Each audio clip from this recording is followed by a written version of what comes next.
عقدۃ من لسانی یفقہوا قولی اما بعد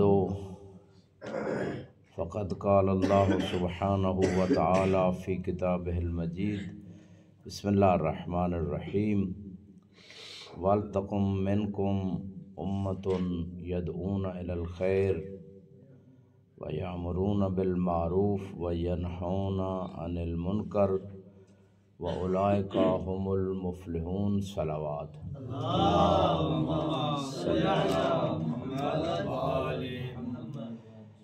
آج ہمارا موضوع گفتگو امر بالمعروف اور نہی عن المنکر ہے،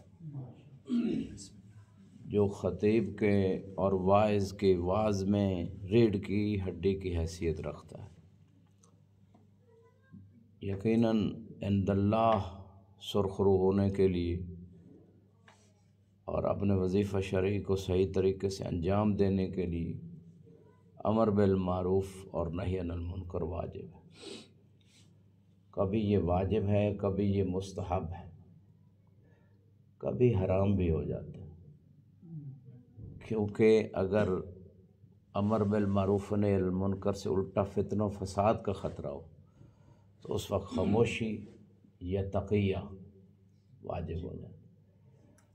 اس حوالے سے بہت ساری آیات ہیں، بہت ساری روایات ہیں۔ ان آیات و روایات کی روشنی میں ہم دیکھتے ہیں کہ اس کی اہمیت کیا ہے، اور پھر ہر انسان کو سوچنا ہوگا کہ کیا وہ ان آیات اور روایات کے جو مفاہیم ہیں ان پہ عمل پیرا ہے یا نہیں، تاکہ عند اللہ بری ذمہ ہو سکے۔ سب سے پہلی آیت کہ آپ میں سے ایک گروہ ہونا چاہیے کہ جو نیکی کی طرف بلائے اور معروف کا حکم دے اور برائی سے روکے۔ جب وہ تین کام کرے گا، یدعون الی الخیر، خیر کی طرف بلائے اور معروف کا حکم دے، برائی سے روکے، اولئک ھم المفلحون، یہی لوگ تو کامیاب ہیں۔ تو ایک ہے لوگوں کے نگاہ میں کامیابی، ایک ہے اللہ کی نگاہ میں کامیابی۔ اگر کوئی اللہ کی بارگاہ میں کامیاب ہونا چاہتا ہے تو اسے یہ تین کام کرنے ہوں گے۔ خیر کی طرف بلانا ہوگا، جو بھی خیر ہے، جس کو عقل خیر کہتی ہے، شریعت خیر کہتی ہے، وہ خیر ہے، خیر کا جو بھی مصداق ہے، چاہے وہ عقائد کے اعتبار سے ہے، چاہے وہ فروع دین کے اعتبار سے ہے، چاہے وہ تزکیہ روح کے اعتبار سے ہے۔ خیر کی طرف بلائے، ہر معروف کی طرف بلائے اور ہر برائی سے روکے۔ اب اس میں شرط امر بالمعروف و نہی عن المنکر کی شرائط جو علماء نے بیان کی، ان میں سے پہلی شرط یہ ہے کہ انسان جانتا ہو کہ یہ نیکی ہے اور یہ برائی ہے۔ مثلا تو نیکی اور برائی کو جانتا ہو، یہ نہ ہو کہ برائی اور نیکی جانتا ہی نہیں ہے اور بلا رہا ہے تو اس کا الٹ نہ ہو جائے، یعنی نیکی کی سے روکنے لگ جائے اور برائی کا دعوت دینے لگ جائے۔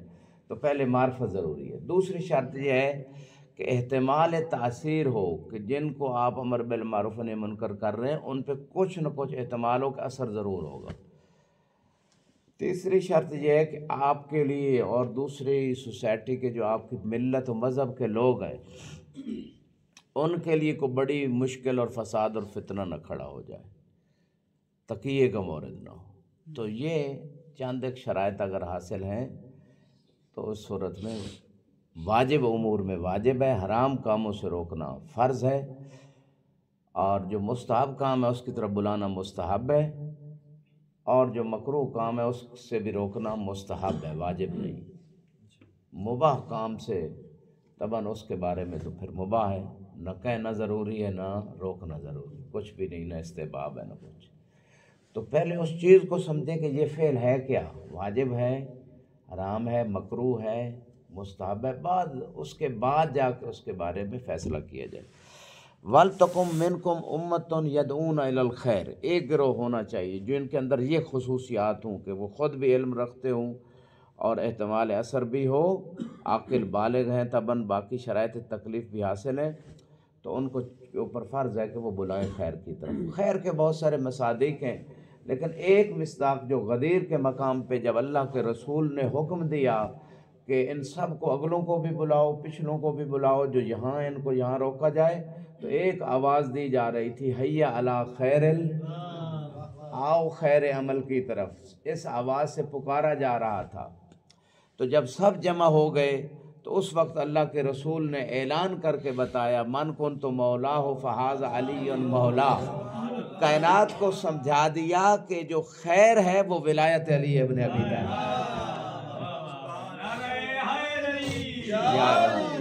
سلامت رہے جو ابھی تک ہاتھ باندھ کے بیٹھے ان کے لیے آیت پڑھ رہا ہوں، الذین آمنوا وعملوا الصالحات اولئک هم خیر البریہ۔ سنی شیعہ مصادر کا میں ذمہ دار ہوں۔ قرآن کہہ رہے ہیں کہ جو لوگ ایمان لے آئے اور نیک اعمال کرتے رہے یہی خیر البریہ ہیں، یہی خیر پہ ہیں۔ اللہ کے رسول نے اپنے حبیب علی سے فرمایا، یا علی انت وشیعتک ہم خیر البریہ۔ سلامت رہیں اے علی، آپ اور آپ کے شیعہ تو خیر پہ ہیں، خیر البریہ ہیں۔ تو لہٰذا یہ بات بھی آ گئی سمجھ۔ اب اگلی بات بھی سمجھ آ جانی چاہیے کہ اذان سے حی علی خیر العمل نکالا کیوں گیا؟ کچھ لوگوں نے اپنی اذانوں سے حی علی خیر العمل نکال دیا۔ اس کی وجہ یہ تھی کہ 5 وقت جب اذان دیتے تھے اور جب حی علی خیر العمل اس میں کہا جاتا تھا تو لوگوں کو غدیر یاد آتا تھا، لہٰذا وہ چاہتے تھے کہ لوگ بھول جائیں غدیر کو۔ اور یہ ایک اہل سنت عالم دین کا ویڈیو کلپ بھی وائرل ہے، کہتے ہیں جی بلال نے فراق رسول میں جو ہے نا وہ مدینہ چھوڑ دیا، رسول کے غم میں مدینہ چھوڑ دیا۔ تو سنی عالم دین نے کہا کیا بلال کا غم مدینہ چھوڑ کے رسول کی جدائی کا کم ہو گیا تھا؟ وجہ نہیں تھی، اصل وجہ یہ تھی کہ بلال وہ اذان دیتے تھے جو غدیر پہ دی گئی تھی۔ بلال حی علی خیر العمل کہتے تھے، لوگوں کو غدیر یاد آتا تھا، بلکہ اس سنی عالم دین نے کہا بلال اذان میں علی اللہ کی ولایت کی گواہی دیتے تھے، اس وجہ سے ان کو مدینے سے نکال دیا گیا۔ تو اصل وجہ رسول کا غم نہیں تھا بلکہ علی کی دشمنی کی وجہ سے ان کو نکالا گیا۔ اور آپ جنازے پہ جب پڑھتے ہیں اللہم انا لا نعلم منہ الا خیرا وانت عالم بہ منا، پروردگار تو بہتر جانتا ہے، ہم بس اتنا جانتے ہیں کہ یہ خیر پہ تھا، ہم اور کچھ نہیں جانتے۔ اور حالانکہ ہم جانتے ہوتے ہیں، معاشرے کے جو لوگ ہوتے ہیں وہ جانتے ہیں کہ یہ بندہ نمازی تھا یا نہیں تھا، روزہ رکھتا تھا نہیں رکھتا تھا، جھوٹ بولتا تھا یا سچ بولتا تھا۔ سارے نیک اور برے اعمال غالباً، یعنی سارے تو نہیں، یعنی غالباً معلوم ہوتے ہیں کہ یہ بندہ کیسا تھا، لیکن پھر بھی جنازے پہ اللہ کو گواہ بنا کے انسان کہتا ہے پروردگار میں تو کچھ نہیں جانتا۔ یہ جھوٹ نہیں بول رہا ہوتا، اصل میں بات یہ ہے کہ ممکن ہے اس بندے نے اللہ اور اپنے درمیان توبہ کر لی ہو اور اللہ نے اس بندے کو بخش دیا ہو، اس لیے کہہ رہا ہوتا ہے کہ میں کچھ نہیں جانتا، میں کچھ نہیں جانتا الا خیرہ، میں بس خیر کو جانتا ہوں۔ گویا یہ کہہ رہا ہوتا ہے پروردگار باقی تو تو بہتر جانتا ہے، میں اتنا جانتا ہوں کہ یہ غدیر والا تھا۔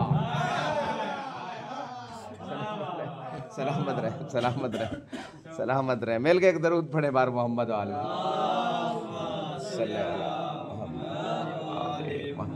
سلامت رہے، سلامت رہے۔ وَلْتَكُمْ مِنْكُمْ أُمَّةٌ يَدْعُونَ إِلَى الْخَيْرِ، خیر کی طرف بلائے۔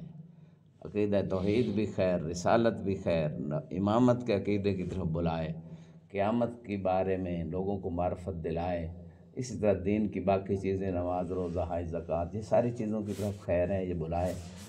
اور ایک گروہ ہونا چاہیے، اور وہ گروہ آپ ہیں، خصوصاً خطباء و واعظین، وہ گروہ جن کی ذمہ داری یہی ہے، جن کا اور کوئی کام ہی نہیں، دوسرے الفاظ میں کام ہی یہی ہے کہ لوگوں کو خیر کی طرف بلائے، نیکی کا حکم دے، برائی سے روکے، اور یہ کامیابی کی گارنٹی اولئک ھم المفلحون، یہی لوگ کامیاب ہونے والے ہیں۔ تو اللہ نے تو بالکل قرآن میں نص قائم کر دی ہے کہ کامیابی چاہتے ہو خیر کی طرف بھی بلاؤ، برائی سے روکو، نیکی کی طرف بلاؤ۔ یہ 3 کام ہیں جو ہمیں 24 گھنٹے کرنے ہیں، اور یہ ایسا فریضہ ہے کہ جس فریضے کا کوئی وقت معین نہیں ہے۔ نماز 5 ٹائم ہے، روزے سال میں 1 مہینہ ہے، حج زندگی میں اگر استطاعت ہو، ایک مرتبہ ہے۔ زکوٰۃ اگر نصاب ہو، ایک مرتبہ۔ یہ ایسا واجب ہے جو 24 گھنٹے میں جب بھی مورد متحقق ہو جائے، موضوع متحقق ہو جائے تو امر بالمعروف نہی منکر کرنا ہے ہر عاقل بالغ پہ۔ ایک یہ 24 گھنٹے کا واجب ہے، دوسرا علی کی ولایت کا عقیدہ 24 گھنٹے کا۔ سلامت رہے، سلامت رہے، سلامت رہے۔ لہٰذا کچھ آیتیں میں جلدی سے، ٹائم بھی تھوڑا ہے، آپ کی خدمت میں مزید پیش کر دیتا ہوں۔ بہت ساری روایات بھی ہیں اس حوالے سے، لمبا چیپٹر ہے، کتابیں لکھی گئی، لیکن اجمالی طور پہ من باب تذکر جو ہے آپ کی خدمت میں فرمایا کنتم خیر امت اخرجت للناس تأمرون بالمعروف وتنہون عن المنکر، کہ ایک بہترین امت ہے وہ آپ لوگوں کے لیے آپ کو نکالا گیا ہے، اور آپ نیکی کا حکم دیتے ہو اور برائی سے روکتے ہو۔ تو اس طرح بہت ساری آیات جو ہیں، اور ٹھیک ہے اس کا اعلیٰ مصداق تو محمد و آل محمد ہیں، ان کو بہترین امت کہا گیا روایات میں، لیکن طبعاً پھر میں کہوں گا کہ واعظین بھی ہیں۔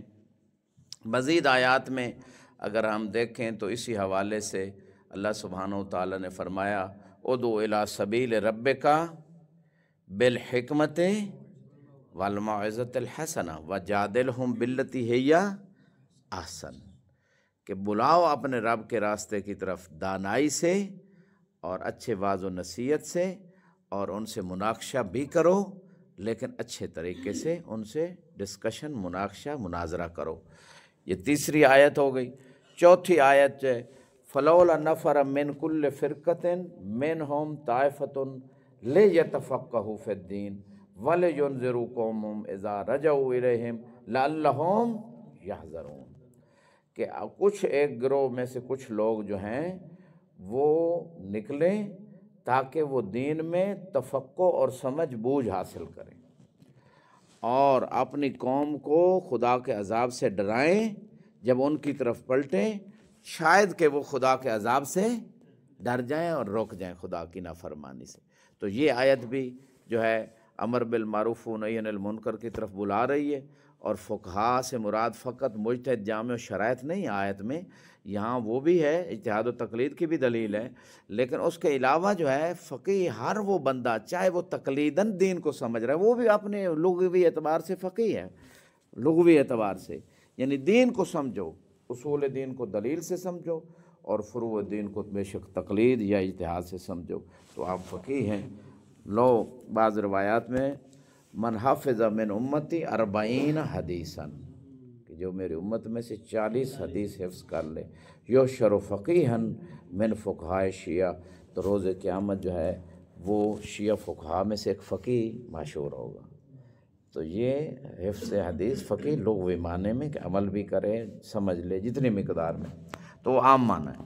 یہاں پہ اسی طرح اور کچھ آیتیں ہیں، فرمایا وَذَكِّرْ فَإِنَّ الذِّكْرَ تَنْفَعُ الْمُؤْمِنِينَ، کہ آپ یاد دلاؤ، آپ کا کام ہے بار بار لوگوں کو کیا کرنا، یاد دلانا، پہلے معلوم بھی ہے لیکن پھر بھی آپ انہیں تذکرہ کرو، یاد دلاؤ، کیونکہ یاد دلانا کس کو فائدہ دیتا ہے؟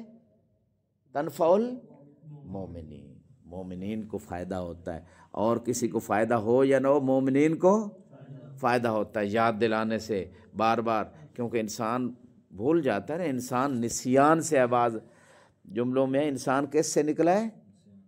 نسیان، یعنی بھولنے والا، تو بھول تو ہے، ٹھیک ہے۔ تو یہ لہٰذا اس مقام پہ بھی یہی آیت بھی ہے، بہت ساری آیات اسی حوالے سے موجود ہیں، اور اس وَأَنذِرْ عَشِيرَتَكَ الْأَقْرَبِينَ یہ فقط رسول خدا کے ساتھ مختص نہیں ہے کہ آپ اپنے قریبی رشتہ داروں کو خدا کے عذاب اور خدا کی گرفت سے ڈرائیں، یہ ہم سب کے لیے، جیسے قُوا أَنفُسَكُمْ وَأَهْلِيكُمْ نارا، کہ اپنے آپ کو بھی جہنم کی آگ سے بچاؤ اور اپنے خاندان والوں کو، یعنی اہل و عیال کو جہنم کی آگ، تو یہ ہماری ذمہ داری بھی ہے اپنے خاندان والوں کو بھی بتانا ہے دین، ٹھیک ہے۔ اور اسی طرح بعض نبی فقط اپنے خاندان کے لیے آئے، یعنی اپنی فیملی کے لیے فقط، پورے قریے کے لیے بعض نبی ہے، بعض پورے شہر کے لیے، بعض ملک کے لیے، بعض پورے دنیا کے لیے، وما ارسلناک الا